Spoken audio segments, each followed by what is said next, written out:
still to come. But first, it was your birthday on Wednesday, wasn't it? It was. Denise, happy birthday! Yeah, thank you.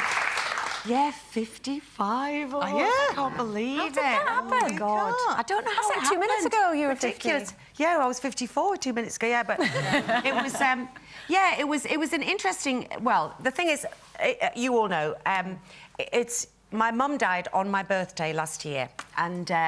obviously, I loved her very, very much and miss her hugely. And a lot of people said to me that they felt sorry for me that she died on my birthday. But I kind of get some solace in the fact that I just feel that she brought me into the world on that day and I was with her when she left the world on that day. So it's kind of a, you know, every birthday will be a celebration of raising a glass of fizzy water to my mum. So it was a sort of, it was bittersweet. And but I was, and I was doing a quiz show on the day, which Jane also did. So we won't tell you what happened in that, but it's on your telly soon. So it was an interesting birthday, but it was lovely in its way. And also, I mean, obviously we all follow each other on Twitter on this sort of thing. You had a very odd incident with a fox in your kitchen. The day before, basically, to cut a long story short, you know, and obviously I've had wonderful supportive texts from people about all of these things, and some not so. A fox got into our kitchen.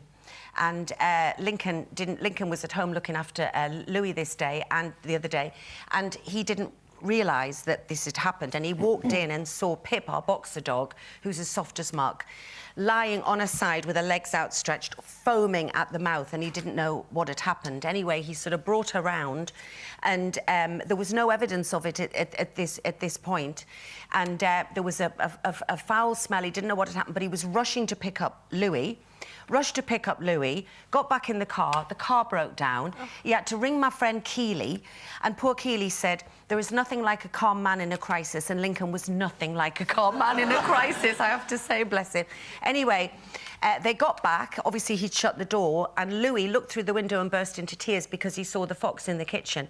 The fox ran behind the fridge, and again loads of people are going, oh, that's ridiculous, it couldn't go behind the fridge. Why would I say the fox had gone behind the fridge, for goodness sake? They can go behind the fridge.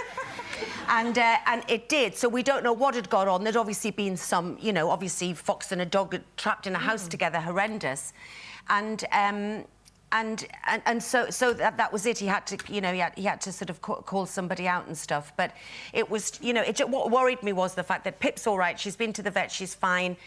She was there. She is, bless her. She was obviously in shock. We've lived there 13 years. It's never happened before. But you know, in answer to some of the more negative tweets, I just worry about the fact that that could have been my child who had been in there. And I've been sort of blamed for, you know, leaving a door open for 5 minutes. Well, unfortunately, that's what people do sometimes when you live in a house with a door.